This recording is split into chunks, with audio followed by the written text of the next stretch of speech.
Under 10,000 ರುಪೀಸ್ನಲ್ಲಿ ಬರುವ mobile ಫೋನ್ಸ್ಗಳು Poco C75 5G 4GB RAM 64GB ROM 4S Gen 2 5G octacore processor ಬರುತ್ತೆ. 50 megapixel rear camera, 5 megapixel front camera ಸಿಗುತ್ತೆ. 6.88 inch HD plus display ಸಿಗುತ್ತೆ. 5160 mAh battery ಬರುತ್ತೆ. AI Nova 5G mobile 6GB RAM 128GB ROM T8200 octacore processor ಸಿಗುತ್ತೆ. 50 megapixel rear camera, 5 megapixel front camera ಸಿಗುತ್ತೆ. 6.745 inch HD plus 120Hz display, 5000 mAh battery ಬರುತ್ತೆ.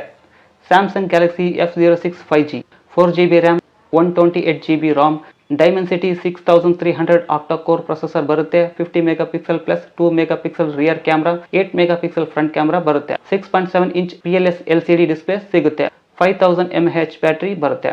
Redmi A4 5G 4GB RAM 128GB ROM powerful performance, no hanging, 50 megapixel rear camera, 6.88 inch big screen display, 5160 mAh batteries ಬರುತ್ತೆ. Tecno Spark 30C 5G 4GB RAM 64GB ROM Dimensity 6300 5G octacore processor ಬರುತ್ತೆ. 48 megapixel rear camera, 8 megapixel front camera, 6.67 inch display, 5000 mAh battery, 5G support ಮಾಡುತ್ತೆ.